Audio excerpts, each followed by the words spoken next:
नमस्कार दोस्तों, स्वागत है आपका हमारे YouTube चैनल यशकांत एजुकेशन में। मित्रों, पिछली बार YouTube के हमारे चैनल के माध्यम से जो आपको क्लासेस प्रोवाइड कराई गई थी वो उत्तर प्रदेश एक प्रशासनिक संरचना था, उत्तर प्रदेश एक परिचय था, और उसके बाद हमने उत्तर प्रदेश में एक जिला एक उत्पाद योजना पर एक वीडियो शूट किया था, जिसके माध्यम से आपको मैंने ये बताया था कि ज़्यादा से ज़्यादा जो आप आजकल देख रहे हैं हर प्रतियोगी परीक्षा में ODOP से क्वेश्चन आ रहा है। ये तीसरा आपका जो लेक्चर है वो हम लोग इसलिए लेकर आए हैं ताकि देखेंगे इसमें 3 टॉपिक हैं आपका।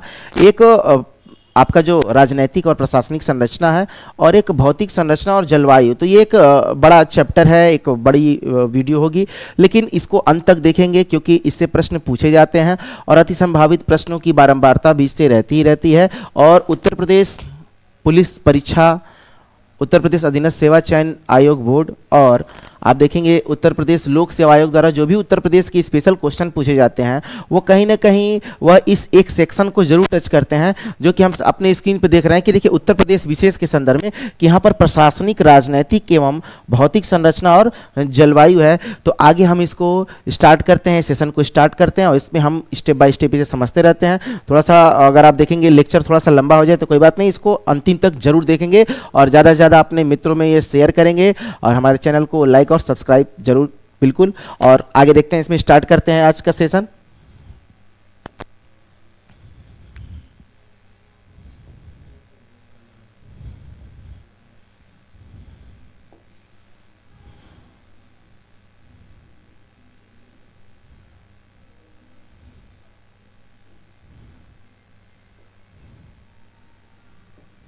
चलिए देखिए उत्तर प्रदेश के बारे में देखते हैं।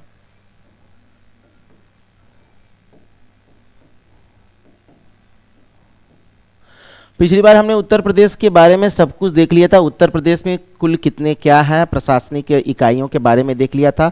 आज हम इसका स्टार्ट करते हैं। जैसे उत्तर प्रदेश में फिर से एक बार थोड़ा सा रिपीट पोर्शन होगा तो कोई दिक्कत नहीं, ये उससे ही जुड़े हुआ वीडियो है, इसको जरूर देखिएगा, ठीक है। उत्तर प्रदेश में सबसे पहले हम देखते हैं इसका पूर्व नाम। इसका पूर्व नाम क्या था?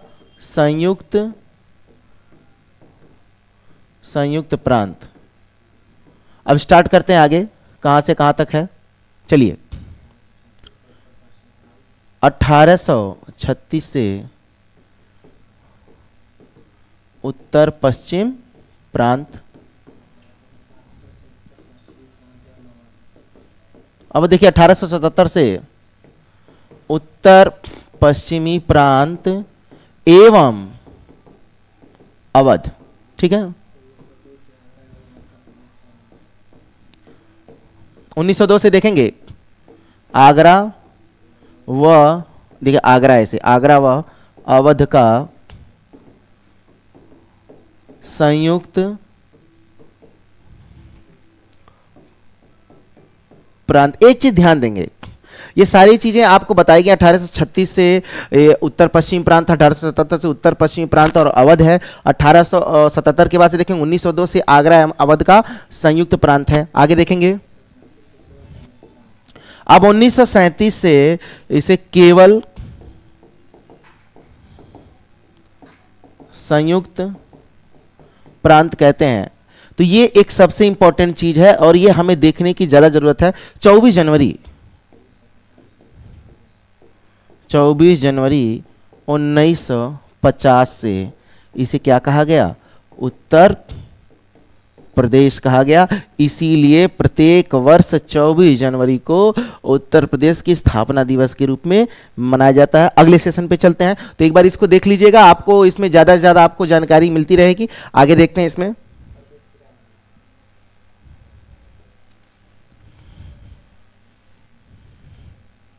थोड़ा सा कलर चेंज कर लेते हैं।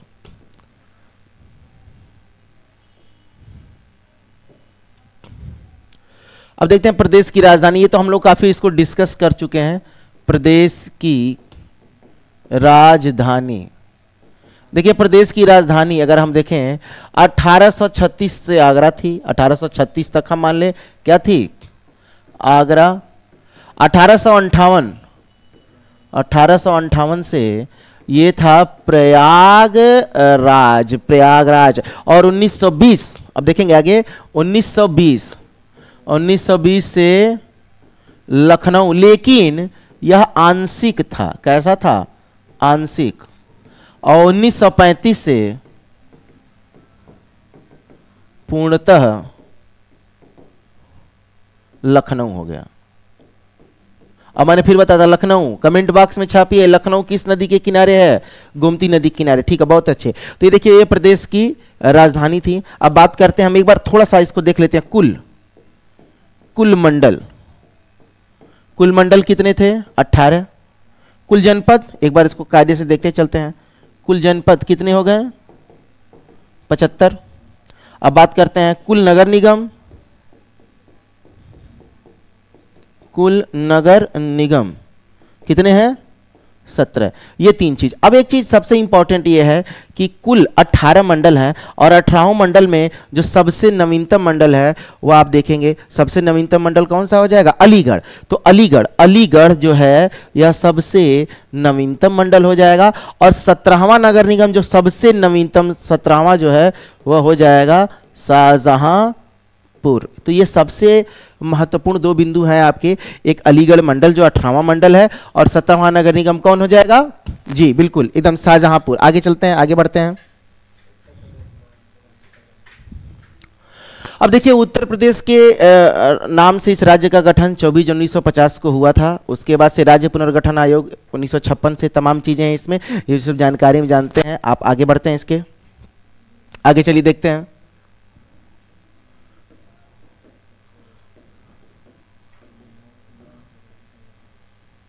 उत्तर प्रदेश। अब उत्तर प्रदेश नाम से राज्य का गठन कब हुआ? 24 जनवरी 1950। ये इंपॉर्टेंट हो गया। आगे चलिए देखते हैं। अभी देखिए, एक क्वेश्चन आता है कि राज्य का पुनर्गठन, तो राज्य का पुनर्गठन ये क्वेश्चन आता है आपका, राज्य का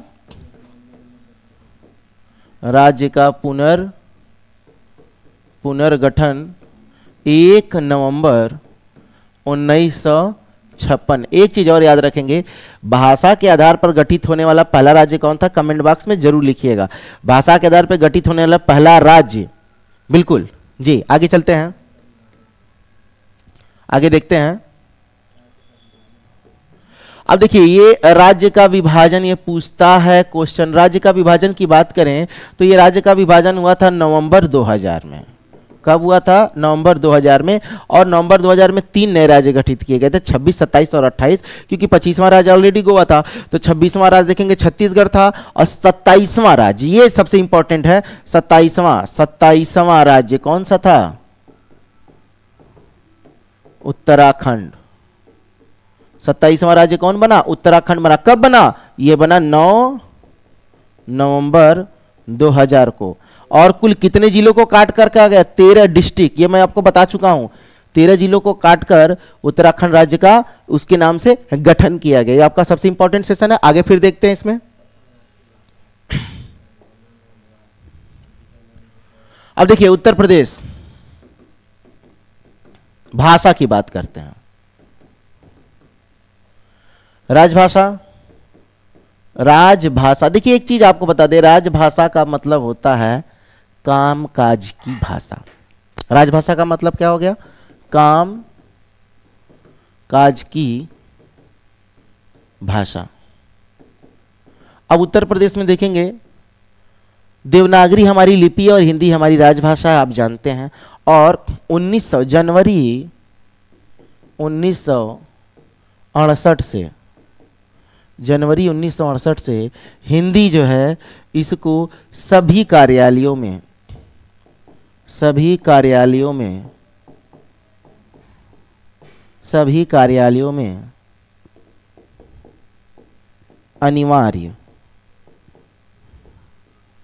अनिवार्य कर दिया गया। और ये तो पहली हो गई, पहली आपकी कौन सी हो गई?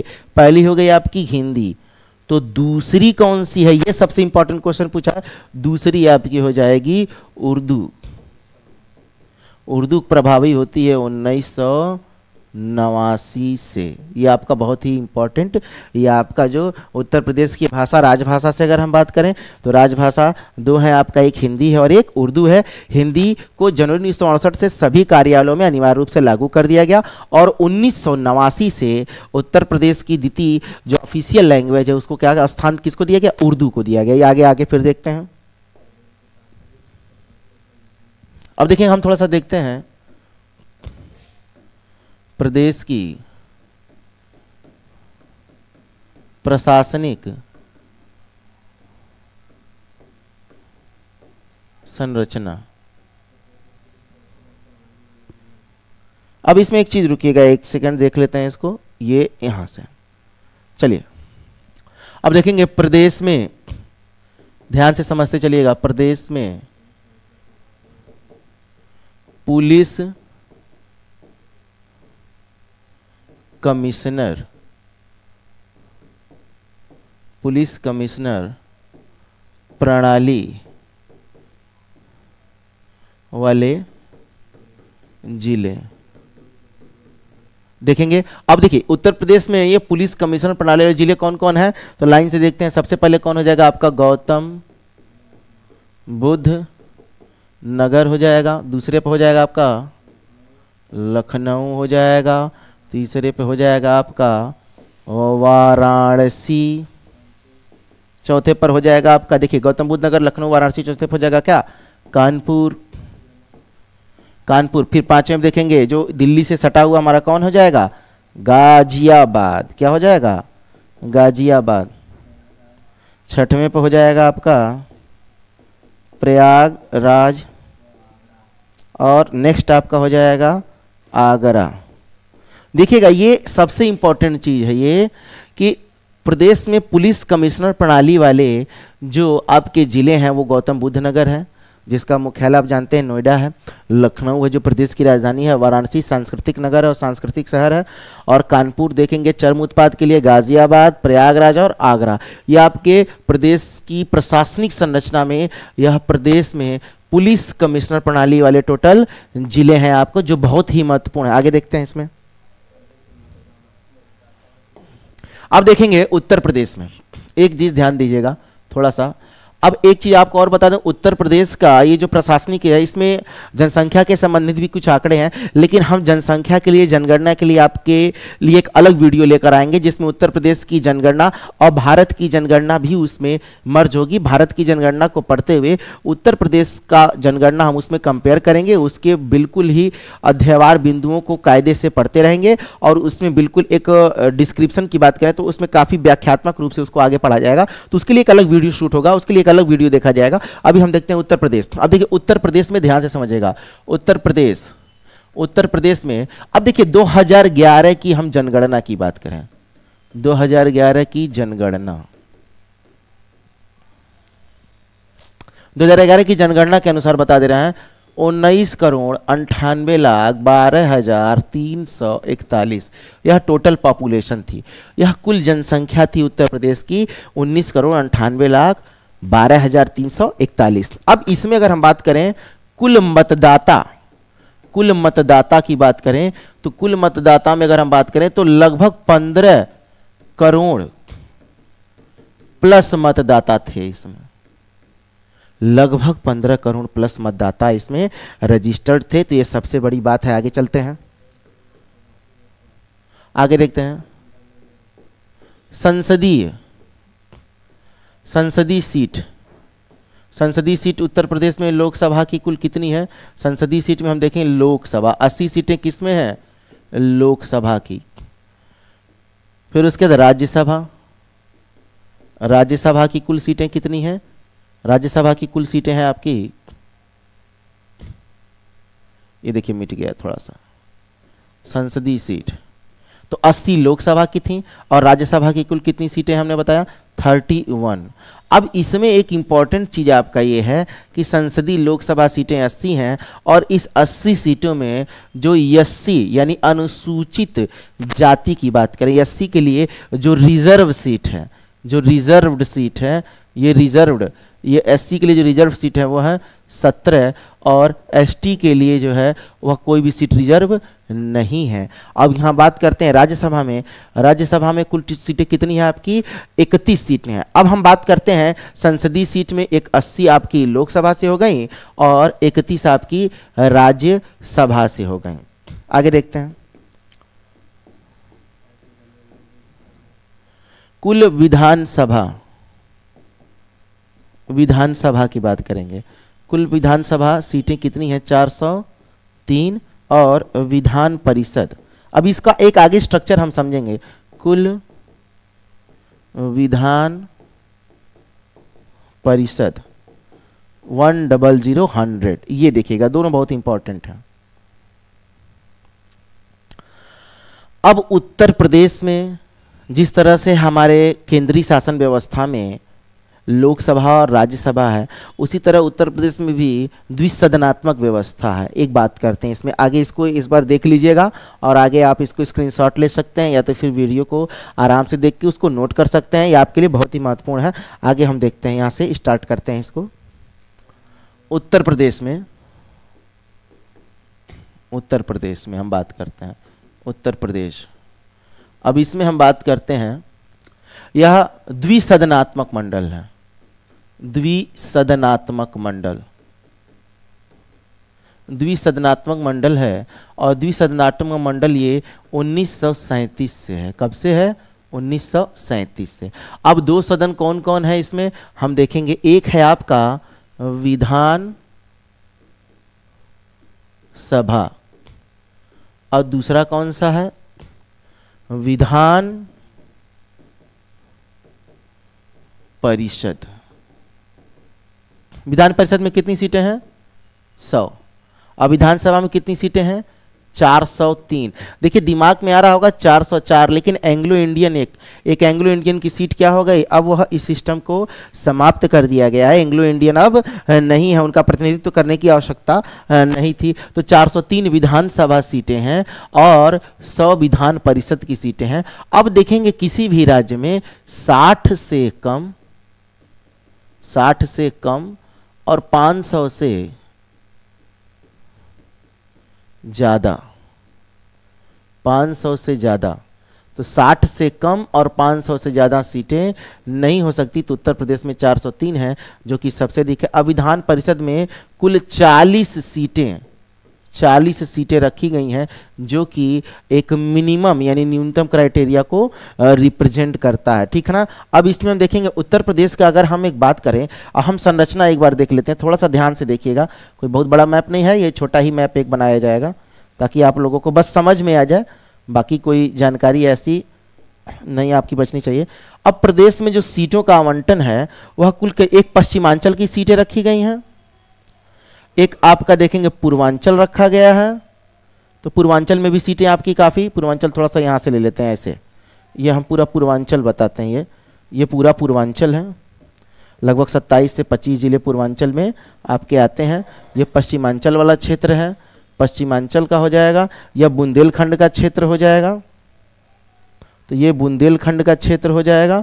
और ये आपका मध्य क्षेत्र है, हम बात करते हैं इसकी मध्य क्षेत्र की। ठीक है ना। तो ये मध्य क्षेत्र की, ये कुल 4 जोन में इसको डिवाइड कर दिया गया है सीटों में। अब देखेंगे सीटों में जब डिवाइड कर दिया गया है तो सीटें कैसी कैसे, सबसे अधिक सीटें कहाँ हैं? सबसे अधिक सीटें किस हैं? पूर्वांचल में। पूर्वांचल में सबसे अधिक सीटें हैं। उसके बाद से पश्चिमांचल में है, उसके बाद से मध्य अंचल या मध्यांचल वाले क्षेत्र में, और यह बुंदेलखंड क्षेत्र है। बुंदेलखंड में सीटों की संख्या सबसे कम है। बुंदेलखंड में कुल जिले कितने हैं? 7, और सीटों की संख्या कितनी है? 19 सीटें हैं, सिर्फ और सिर्फ 19 सीटें। पूर्वांचल में कितनी सीटें हैं? 162। हमको लगता है कि पश्चिमांचल में 149 सीटें। कितनी सीटें? 149 सीटें हो जाएंगे। और जितनी सीटें, अब इनको जोड़ लिया जाए, 162 और 149 जोड़ लिया जाए और 19 जोड़ लिया जाए, तो बचेगा वह सीटें किस में हो जाएंगी? मध्यांचल में। तो मध्यांचल में कितनी सीटें हो जाएंगी? टोटल 73 हो जाएगा। 73। तो ये आपका एक बार उत्तर प्रदेश का द्विसदनात्मक व्यवस्था एक मंडल था, इसको एक बार कायदे से हम समझ लेते हैं और बहुत ही महत्वपूर्ण जानकारी इसमें आपको दी जा रही है। इसके आगे चलते हैं हम। अब देखते हैं यहां पर आगे,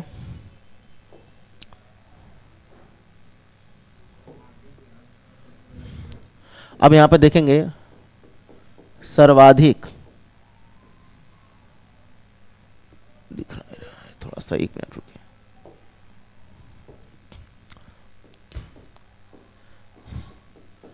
अब देखिएगा सर्वाधिक, अब सर्वाधिक विधानसभा सीटों वाला जिला कौन हो जाएगा?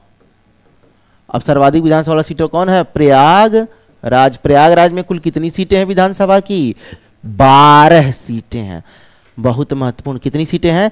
12 सीटें। और अगर हम देखेंगे सबसे कम विधानसभा वाली सीटें कहां कहां हैं, तो बहुत ही आसान है, देखिएगा श्रावस्ती है, महोबा है और चित्रकूट। अब श्रावस्ती है, महोबा और चित्रकूट, यहां पर कितनी सीटें हैं? 2-2 सीटें हैं। कितनी सीटें हैं? 2-2 सीटें। नेक्स्ट चला जा। अब देखेंगे हमारे इस राज्य विधान सभा में आरक्षित सीटों की संख्या अब कितनी है? ये 86 है। इसमें 84 हैं आपके एससी कम्युनिटी के लिए और 2 सीटें रखी गई हैं किसके लिए? एसटी के लिए। अब देखिएगा अनुसूचित जाति के लिए 84 सीटें हैं और अनुसूचित जनजाति के लिए आरक्षित सीटों की संख्या कितनी है? 2 है। आगे चलते हैं,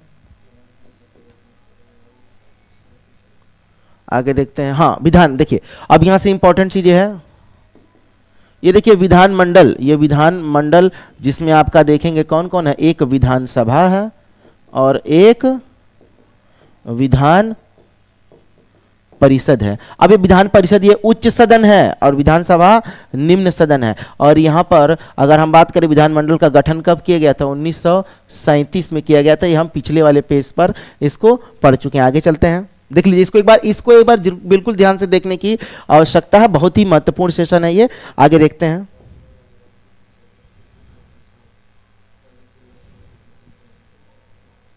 चलिए तो लोकसभा राज्यसभा में सीटों की संख्या देख लिए, विधानसभा और विधान परिषद में सीटों की संख्या देख लिए, ठीक है। अब आगे हम बात करते हैं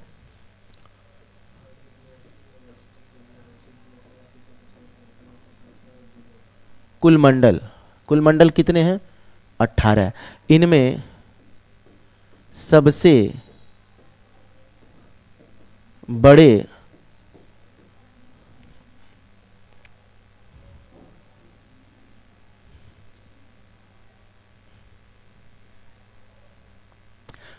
संभाग, सबसे बड़े संभाग कौन कौन है?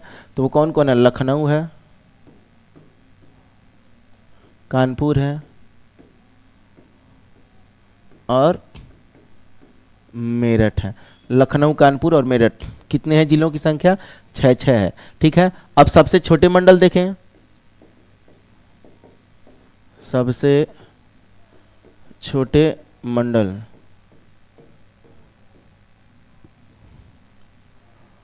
मिर्जापुर, सहारनपुर, झांसी, बस्ती और आजमगढ़। यहाँ पर जिलों की संख्या कितनी है? 3 है। इन मंडल में जिलों की संख्या 3 है। बाकी जो बड़े संभाग और मंडल हैं वो आप देखेंगे कुल मंडल 18 हो गए। अब हम कुल मंडल 18 की बात हो गए तो कुल जिले, कुल जनपद कितने हैं? 75, ठीक। तो ये सबसे इंपॉर्टेंट सेशन है, ये अभी आप इसको देख लीजिए, ये अभी कंप्लीट। अब आगे चला जाए, इसके आगे चला जाए। अब यहाँ पे देखिएगा सबसे बड़ी प्रशासनिक इकाई में देखिएगा, अब हम देखें, अब हमें लाइन से लिख लें मंडल। मंडल कितने हो गए? अब हमें मंडल के बारे में कुछ जानना नहीं है। मंडल 18 हो गए। जनपद कितने हो गए? जनपद कितने हो गए आपके? 75। तहसील, तहसीलों की संख्या कितनी है? 351 तहसील है। ये देखिए तहसील 351 2021 के आंकड़े। नेक्स्ट क्या होगा इसमें? अब देखिए नगर निगम, नगर निकाय में ही आएगा। देखिए नगर निकाय में 3 चीजें, नगर पालिका, नगर पंचायत और नगर निगम। तो हम सबसे पहले बात करते हैं नगर निगम की। नगर निगम कितने हैं? 17। नगर निगम कितने हो गए? 17। अब उसके नगर पालिका, नगर पालिका या नगर पालिका परिषद है तो 200। अब नगर पंचायत आएगा इसके बाद। नगर पंचायत कितने हैं? 546। और अभी नगर पंचायत का चुनाव 2 चरणों में संपन्न हुआ। नेक्स्ट देखेंगे इसमें और क्या आएगा। अब देखिए 75 जनपद हैं तो जिला पंचायतों की संख्या भी कितनी होगी? जिला पंचायत भी कितने होंगे? 75 होंगे। ब्लॉक, ब्लॉक की संख्या कितनी होगी? 826। आगे देखेंगे, अब देखेंगे न्याय पंचायत। कितना न्याय पंचायत? 8,835 नहीं होगा, 8,000, एक मिनट रुकिए, 8,800 नहीं है, 135 होगा बिल्कुल। 8,100,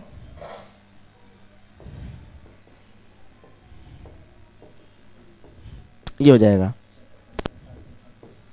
अब देखिए अगर ये ब्लॉक 826 है तो क्षेत्र पंचायतें, क्षेत्र पंचायत भी कितना हो जाएगा? 826। और अगर हम बात करते हैं गांव की तो उत्तर प्रदेश में 97,000 या 98,000 करीब गांव हैं। और ये आंकड़े फिर आपके बदलते रहते थे। आपका सबसे महत्वपूर्ण आप देखिए कितना हो गया? मंडल 18, जनपद 75, तहसील 351, नगर निगम 17, नगर पालिका 200, नगर पंचायत 526, जिला पंचायत 75, ब्लॉक 826, न्याय पंचायत 8,135 और क्षेत्र पंचायत 826। आगे वाले सेशन में चलते हैं, आगे चलते हैं। नेक्स्ट क्या है?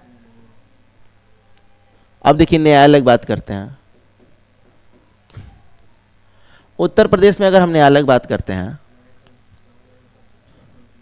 अब देखिए इसमें एक कमिश्नर प्रशिक्षण केंद्र जो है, महानगर जो कमिश्नर प्रशिक्षण केंद्र जो है, कमिश्नर प्रशिक्षण केंद्र ये कहाँ पर है? ये है लखनऊ में।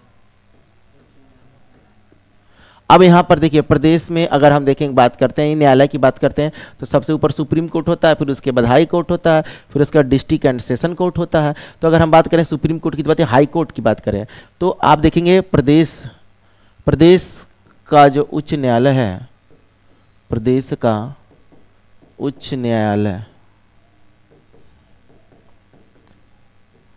ये कब से है? 1866 से है। और ये भारत का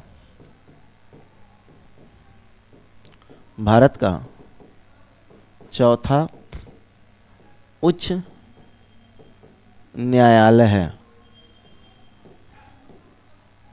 ये भारत का चौथा उच्च न्यायालय है, ठीक है। और अब बात करते हैं इसमें एक चीज बहुत इंपॉर्टेंट है, खंडपीठ। इसकी खंडपीठ कहाँ है? खंडपीठ है इसकी लखनऊ में। और ये क्वेश्चन देखिएगा, स्वीकृत न्यायाधीश, यही प्रश्न आपका उत्तर प्रदेश पुलिस परीक्षा में इस बार पूछा हुआ था कि स्वीकृत न्यायाधीशों की संख्या, स्वीकृत न्यायाधीशों की संख्या, यही क्वेश्चन पूछा हुआ था आपका। 160 है, ये सबसे इंपॉर्टेंट चीज है। अब एक चीज आगे देखते हैं, तो हम उत्तर प्रदेश राज्य में सीबीआई, क्राइम ब्रांच इंडिया नहीं, सेंट्रल ब्यूरो ऑफ इन्वेस्टिगेशन या क्राइम ब्रांच इंडिया भी। अब देखिए राज्य में सीबीआई न्यायालय, राज्य में सीबीआई न्यायालय, राज्य में सीबीआई न्यायालय कितने हैं? टोटल 6 हैं। 6 में अगर हम देखें तो ये लखनऊ और गाजियाबाद में, लखनऊ और गाजियाबाद में। लखनऊ में कितने हैं? लखनऊ में कमेंट बॉक्स में छापेंगे, लखनऊ में कितने? 4। और गाजियाबाद में तो 6 में से 4 गया तो 2। ये आपका सबसे इंपॉर्टेंट चीज है। उसके बाद आगे देखते हैं, प्रदेश में कुल 6 औद्योगिक न्यायाधिकरण हैं। कौन कौन है?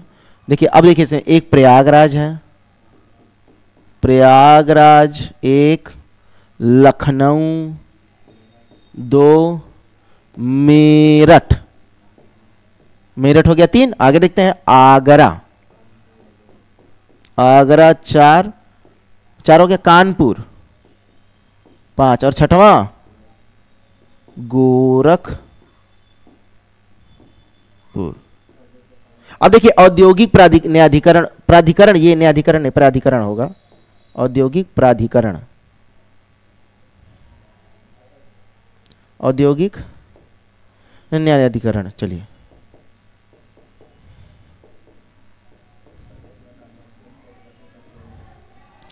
ये आपका देखिए सबसे इंपॉर्टेंट है, इसको एक बार जरूर देख लीजिएगा। आगे हम चलते हैं, आगे देखें, प्रदेश, प्रदेश में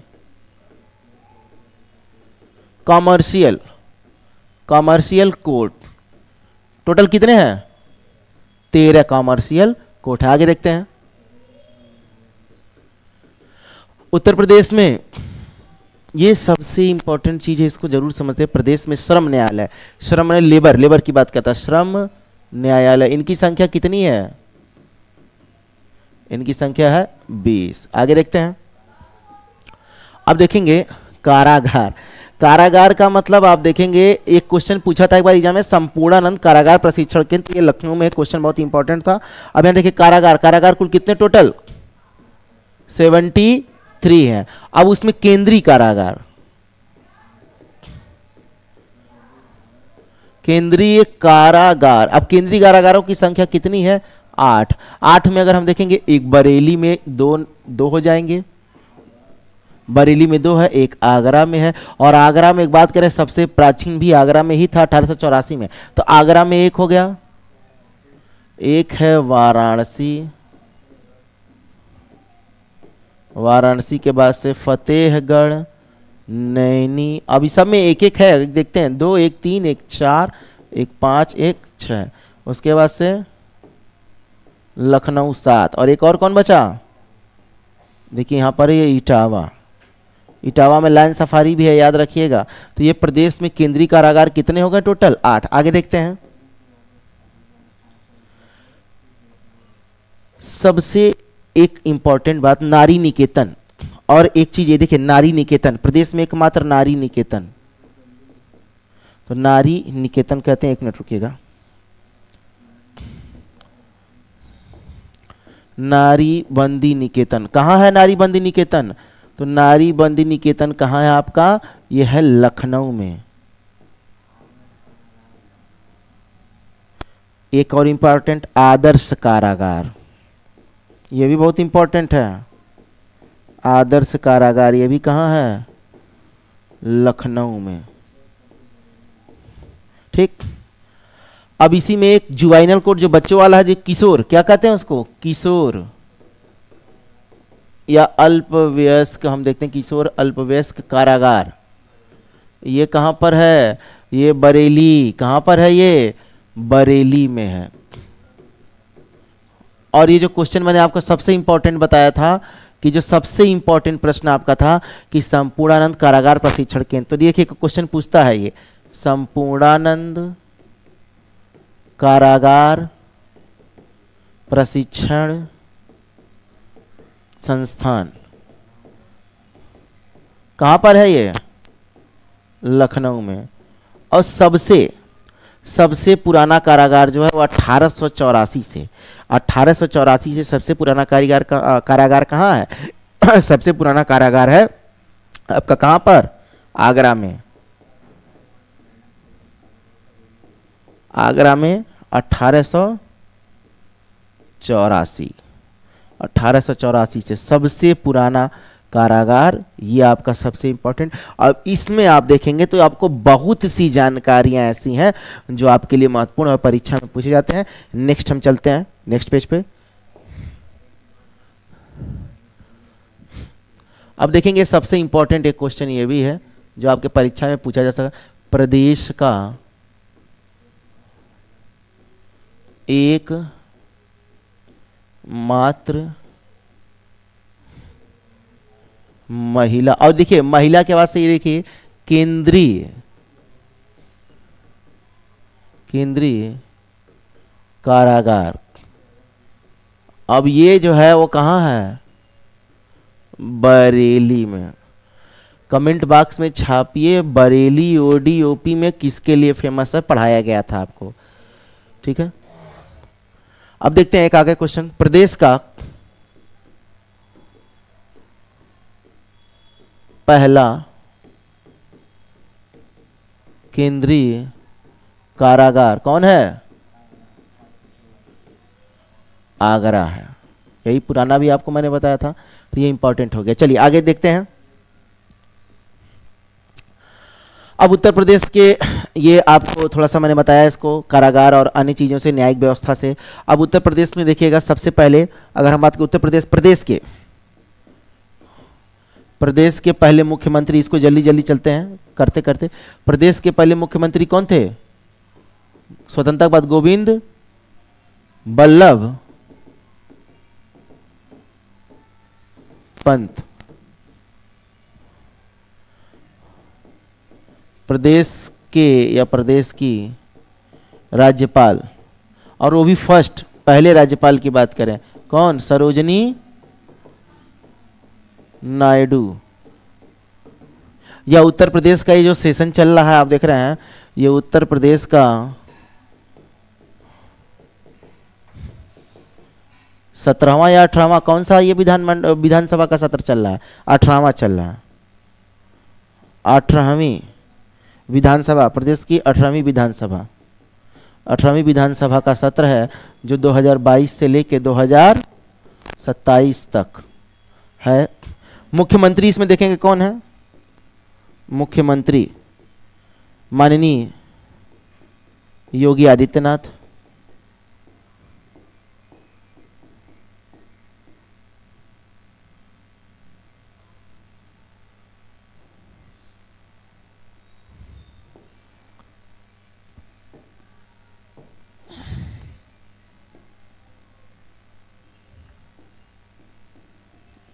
आदित्यनाथ। राज्यपाल कौन है? राज्यपाल हैं आनंदी बेन पटेल। ये देखिए सबसे इंपॉर्टेंट सेशन आपका ये वाला। इसके बाद से इसमें देखेंगे तो ये मुख्यमंत्री और राज्यपाल लोग हैं। 18वीं विधानसभा का सत्र चल रहा है और इस समय अगर आप देखेंगे नेक्स्ट पेज में देखते हैं इसको। इस समय अगर हम देखेंगे तो विधानसभा अध्यक्ष कौन है? विधानसभा अध्यक्ष हैं सतीश महाना। ये सबसे इंपॉर्टेंट हो गया। आगे हम देखते हैं वर्तमान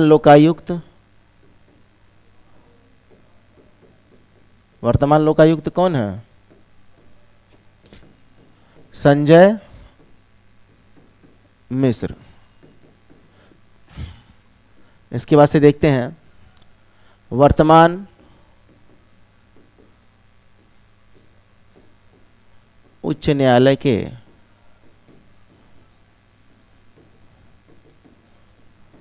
मुख्य न्यायाधीश,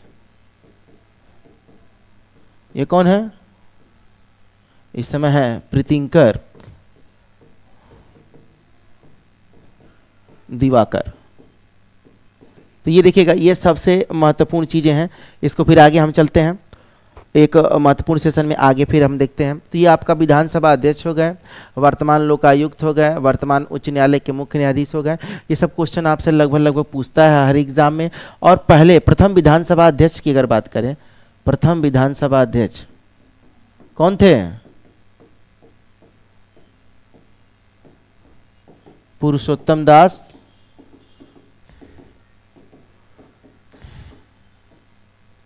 टंडन। अब प्रदेश से सीएम एवं पीएम दोनों पदों को सुशोभित करने वाले कौन कौन लोग थे? एक देखेंगे, आप देखेंगे, एक विश्वनाथ प्रताप सिंह थे। दूसरे कौन थे? एक विश्वनाथ प्रताप सिंह थे और दूसरे कौन थे? ये कमेंट बॉक्स में आप छापिए ये कौन थे, क्योंकि दो लोग थे, ठीक है ना। तो देखेंगे आप एक उसमें आप उत्तर प्रदेश में अगर आप देखेंगे भारत में कुल 6 लोग ऐसे हैं जो प्रधानमंत्री के पद को सुशोभित करने से पहले मुख्यमंत्री भी थे, ठीक है। तो उनमें से अगर आप देखेंगे तो एक विश्वनाथ प्रताप सिंह है और दूसरे आपके कौन है, आप कमेंट बॉक्स में छापिए। नेक्स्ट देखते हैं, चलिए नेक्स्ट क्या है। अब नियुक्तियों में हम देखेंगे तमाम तरह की नियुक्तियां जो हमने आप पढ़ लिया है। नियुक्तियों के बाद से फिर हम आगे वाले सेशन पे चलते हैं उत्तर प्रदेश में। अब देखेंगे विधानसभा के बारे में।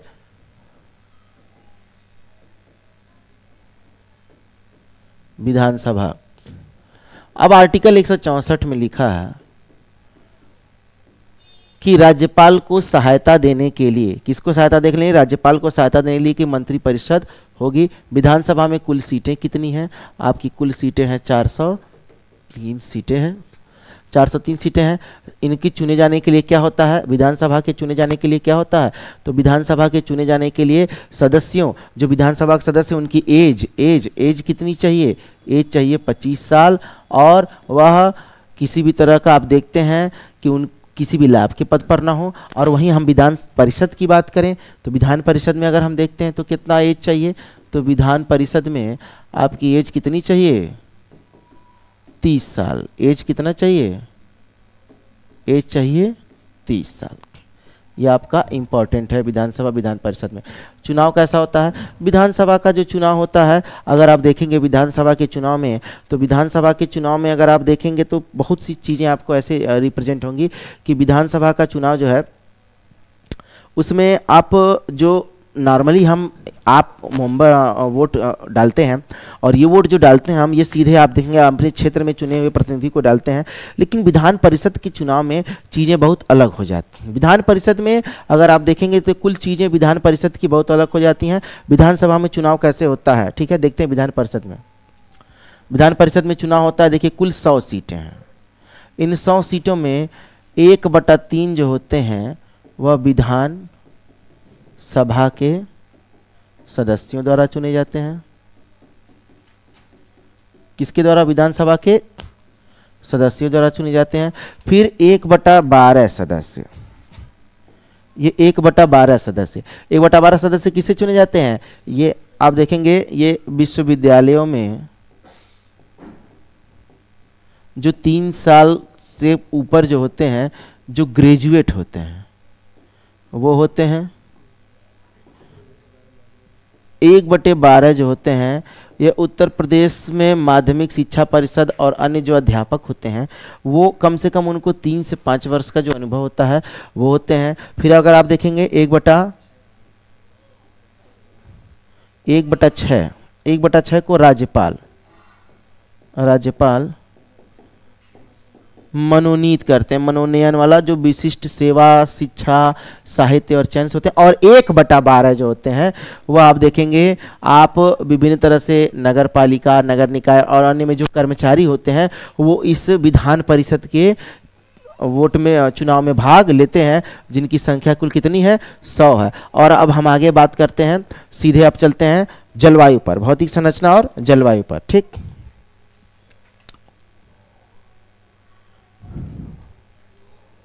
एक क्वेश्चन और पूछता है उत्तर प्रदेश के पहले लोकायुक्त, उत्तर प्रदेश के पहले लोकायुक्त कौन थे? विशंभर दयाल। ये क्वेश्चन पूछता है आपसे, तो सोचा मैं आपको इससे डिस्कस कर दूं इस पर, ठीक है। और अब देखेंगे एक एक क्वेश्चन और इसमें चाहे तो बन सकता है, एक क्वेश्चन और देख लेते हैं, बहुत ही इंपॉर्टेंट है, यहां से एक चीज और देख लेते हैं।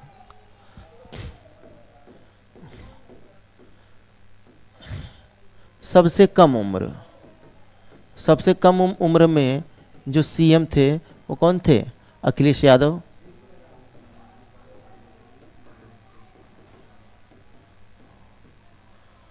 सबसे अधिक बार सीएम कौन बनाया? ये बती मायावती। मायावती कितनी बार बनी थी? 4 बार। सबसे अधिक, अब ये देखिए एक नया रिकॉर्ड है, सबसे अधिक समय तक सीएम जो रहे वो कौन थे? योगी आदित्यनाथ। कौन थे? योगी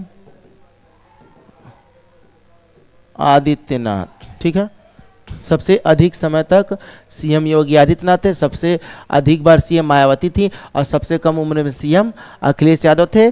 ठीक है, और ये सब लोग अखिलेश यादव विधान परिषद से थे, और इसके पहले माननीय मुख्यमंत्री का जो 2017 से 22 तक वाला जो कार्यकाल था उसमें वो भी अगर आप देखेंगे तो अभी विधान परिषद से ही गए थे। आगे देखते हैं,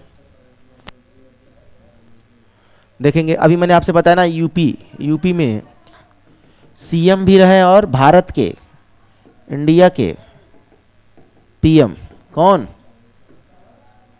2 लोगों को मैंने बात बताया था, एक तो मैंने आपको कमेंट बॉक्स में छापने के लिए कहा था, खैर आपने बताया नहीं, कोई बात नहीं। चौधरी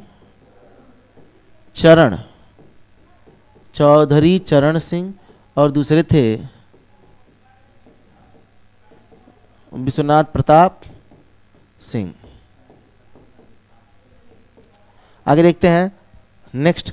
अब देखिए राज्य के प्रथम राज्यपाल वगैरह तक काफ़ी हो गया है, इसमें आगे हम लोग फिर चर्चा करते हैं इसके बारे में। अब एक क्वेश्चन की सीरीज लेकर आपके लिए आते हैं और देखेंगे एक सीरीज के बाद से उसमें कैसे कैसे क्वेश्चन आते हैं उसके बाद करते हैं। लेकिन एक बार और देख लेते हैं इसमें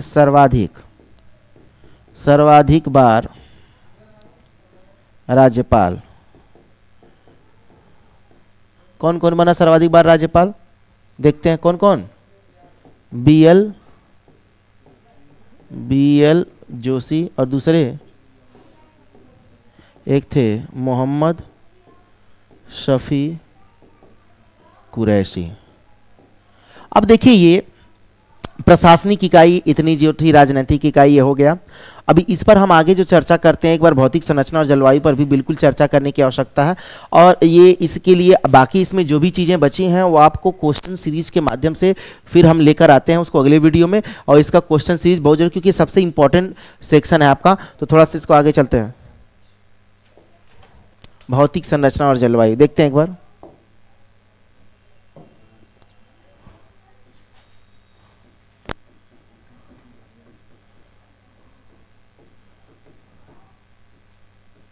भौतिक संरचना एवं जलवायु। भौतिक संरचना देखें, सबसे पहले एक हम भौतिक विभाजन देख लें। भौतिक विभाजन, अब भौतिक विभाजन हम देखेंगे क्या क्या है। सबसे पहले देखेंगे भाभर प्रदेश, और ये प्राकृतिक विभाजन की बात करते हैं। भौतिक विभाजन तो आपका इधर देख लेते हैं, ये हम देख लेते हैं इसको प्राकृतिक विभाजन में। ये प्राकृतिक विभाजन में देखेंगे कौन कौन है। भाभर का प्रदेश है, तराई है, उसके बाद से आप देखेंगे मध्य का मैदानी भाग है, और फिर है चौथा पठारी भाग। यहाँ पर हम भौतिक विभाजन में देखेंगे सबसे पहले है भाभर प्रदेश, उसके बाद से दूसरा हो जाएगा आपका तराई, तीसरा आपका हो जाएगा गंगा यमुना का मैदानी भाग,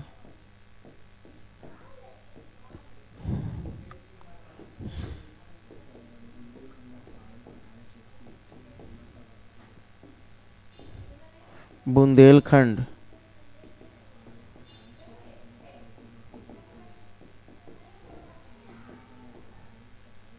बुंदेलखंड का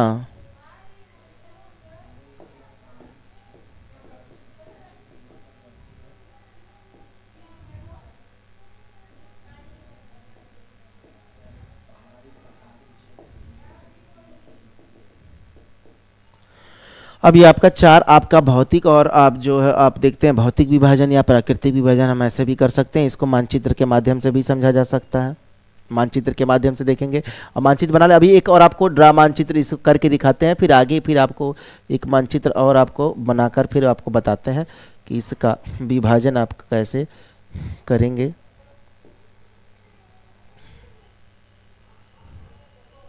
ठीक है, अब देखिए ये भाबर और तराई वाला जो क्षेत्र है इसको थोड़ा सा हम लोग देखते हैं यहाँ पर।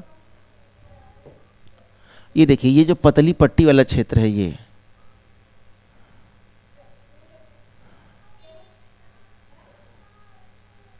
देखिए ये भाबर का क्षेत्र है, ठीक है ना।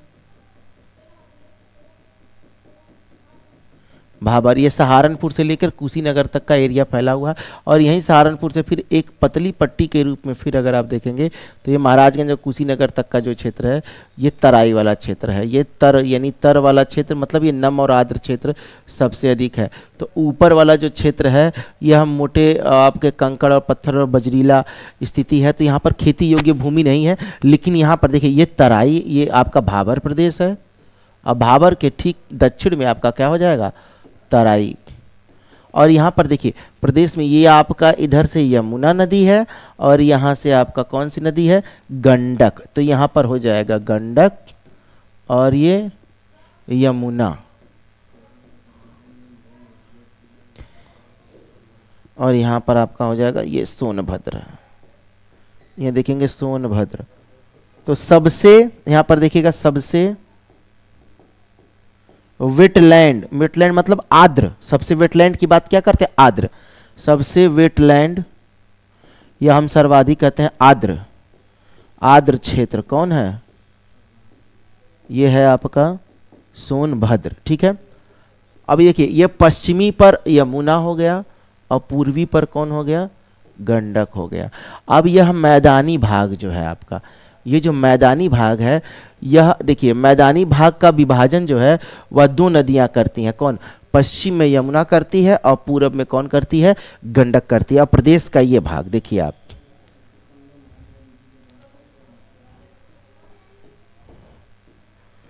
यह है बुंदेलखंड।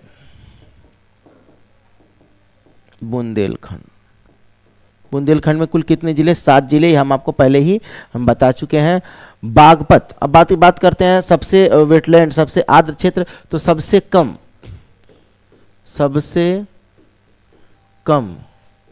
आर्द्र क्षेत्र, सबसे कम आर्द्र क्षेत्र कौन आता है, सबसे कम आर्द्र क्षेत्र कौन आता है प्रदेश में, बागपत। एक बागपत हो जाएगा, एक और आप देखते हैं हाथरस। हाथरस का हींग बहुत फेमस है, याद है, हाथरस, ओडीओपी में हाथरस की हींग। ठीक है, ये देखिए ये आपका एक विभाजन हो गया। इसको अब हम थोड़ा सा मानचित्र पर देख लेते हैं ताकि आपको समस्या ना हो। जैसे देखिए ये आपका, ये तो हमने बताया था कि आपको बिल्कुल बेसिक हमने बताया कि आपकी ऐसी ऐसी चीज़ें हैं। अब इसी को हम चलते हैं एक बार मानचित्र पर, यहाँ भी समझ लेते हैं। और यहाँ पर अगर हम देखते हैं, ये देखिए ये सहारनपुर से एक पतली पट्टी के रूप में ये देख रहे हैं, ये बिल्कुल ये आपका, ये देखिए ये तराई वाला एरिया है, ये तराई सोचे ये भाबर प्रदेश है। और इसी के ठीक नीचे एक ऐसे फिर पतली पट्टी के रूप में आता है और ये आपका कौन सा एरिया हो जाएगा, ये तराई। तो ऊपर भाबर हो जाएगा और नीचे कौन सा है, तराई। अब देखिए ललितपुर, जालौन, ये यहाँ तक ये वाला एरिया, झांसी 1, ललितपुर 2, जालौन 3, हमीरपुर 4, महोबा 5, बांदा 6, चित्रकूट 7। ये आपका पूरा जो है बुंदेलखंड का क्षेत्र है। ठीक है ना, ये बुंदेलखंड का क्षेत्र। यहाँ देखिए, यहाँ से देखिए ये आपका यमुना और इधर आपकी गंडक, ये आपकी दो नदियाँ, ये आपका गंडक हो जाएगा और ये आपका यमुना। यह आपका विभाजन करती हैं इस प्रादेशिक मैदानी भाग का।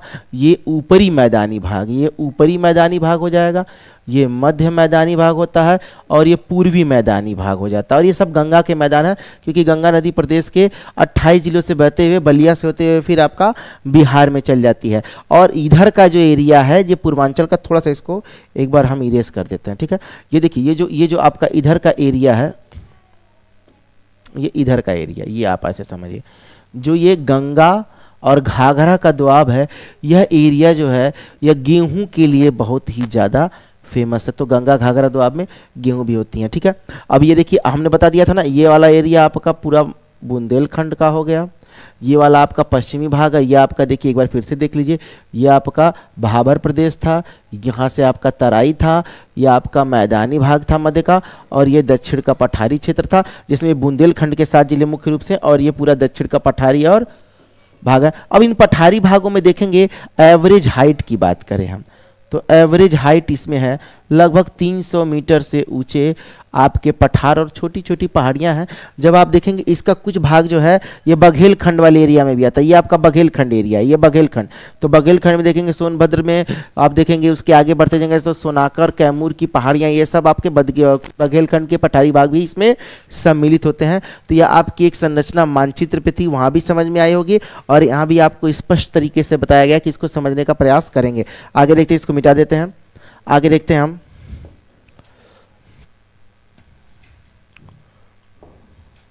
अब हम बात करते हैं जलवायु की। मुख्य रूप से कैसी है? उपोष्ण, और कुछ मैदानी भागों में कुछ शीतोष्ण भी देखते हैं। तो मिला जुला कर यहाँ पर जलवायु कैसी दिखती है आपको? मानसूनी जलवायु। कैसी दिखाई देगी? मानसूनी जलवायु दिखाई देगी, ठीक है, ठीक है। अब देखेंगे थोड़ा सा समुद्र तट से मैदानी भाग समतल है, समुद्र तट से ऊंचाई के कारण भी यहाँ पर जलवायु के विविधताओं को देखेंगे तो हमको विविध रूप से जलवायु के आयाम देखने को मिलते हैं। मानसूनी जलवायु सबसे इफेक्टिव है। अब देखिए मानसूनी जलवायु है। अब यहाँ पर बात करते हैं, यहाँ पर प्रदेश में ऋतुएं की बात करें तो प्रदेश में कुल 3 ऋतुएं हैं, ठीक है ना। पहली ऋतु कौन से? प्रदेश में जो पहली ऋतु है, तो जो प्रदेश की पहली ऋतु होगी वह कौन सी ऋतु होगी आपकी? जो प्रदेश की पहली ऋतु है वह आपका हो जाएगा ग्रीष्म ऋतु। ग्रीष्म के बाद से दूसरी कौन सी हो जाएगी? वर्षा ऋतु। उसके बाद से तीसरी है आपकी शीत ऋतु। शीत ऋतु। अब देखेंगे, अभी हमने मानचित्र में देखा, एक बार फिर मानचित्र देखते हैं। देखिए मानचित्र में, ये मानचित्र की बात करें अगर हम, तो यहाँ पर हम एक चीज़ देखते हैं कि ये जो आपका एरिया है जो है यहाँ पर, ये देखिए एक ऐसे एरिया हम ऐसे चलते हैं लेके ये वाला एरिया, ये देखेंगे ये कर्क रेखा के थोड़ा सा नज़दीक है, और ये बुंदेलखंड एरिया में तो बहुत ही ज़बरदस्त आपको गर्मी देखने को मिलती है। उत्तराखंड से जो सटे हुए 7 जिले हैं, इनमें अगर हम देखेंगे बरेली की बात, तो ये बरेली, ये वाला एरिया देखिए बरेली सटा हुआ बिल्कुल उत्तराखंड से, ये बरेली है। पीलीभीत भी सटा है आपका, रामपुर, मुरादाबाद, बिजनौर, मुजफ्फरनगर। लेकिन पीलीभीत जो है यहाँ पर ठंडी सबसे तगड़ी आपकी उत्तर प्रदेश में पीलीभीत में। और देखिएगा आगरा ये आपका हो गया चूंकि राजस्थान से अटैच है, और झांसी, ये झांसी और आगरा, यहाँ पर प्रदेश में सबसे अधिक आपको गर्मी देखने को मिलती है। तो सबसे अधिक गर्मी देखने को कहाँ मिलती है? आगरा में और झांसी में। और देखिए सटा हुआ है उत्तराखंड से, और उत्तराखंड के पहाड़ी ढलवे के सहारे जो है आपका बरेली है, मैदानी और समतल भाग, लेकिन ठंडी वहाँ पर सबसे ज़्यादा पड़ती है। अब देखिए प्रदेश में अगर हम बात करें तो मानसून जो आता है वो पश्चिम बंगाल से होने वाले मानसून के कारण मानसून आता है, और मानसून यहाँ पर देखेंगे पूरब में वर्षा कराते हुए ये पश्चिम की तरफ बढ़ता है। तो गोरखपुर, देखिए यहाँ पे गोरखपुर लिखा हुआ है, देखिए गोरखपुर, तो गोरखपुर में सबसे अधिक वर्षा होती है। सबसे अधिक वर्षा होती है 184.7 सेंटीमीटर वार्षिक होती है। और सबसे कम वर्षा कहाँ होती है? देखिए मथुरा सबसे यहाँ पर। अब यहाँ से पूरब से जब पश्चिम की तरफ आते हैं तो वर्षा की मात्रा घटती है। अब मथुरा में सबसे कम बारिश होती है। तो ये सब क्वेश्चन पूछे जाते हैं। सबसे कम वर्षा कहाँ होती है? मथुरा में होती है। आपका मथुरा में बारिश होती है 54.4 सेंटीमीटर प्रतिवार्षिक होती है। अब हम बात करते हैं प्रदेश में, थोड़ा सा एक बार फिर चलते हैं। तो प्रदेश में अगर हम बात करते हैं, प्रदेश में सबसे गर्म महीना, सबसे गर्म महीना, तो प्रदेश में सबसे गर्म महीना कौन होता है? तो प्रदेश में सबसे गर्म महीना है जून। क्या है? जून। और सर्वाधिक वर्षा,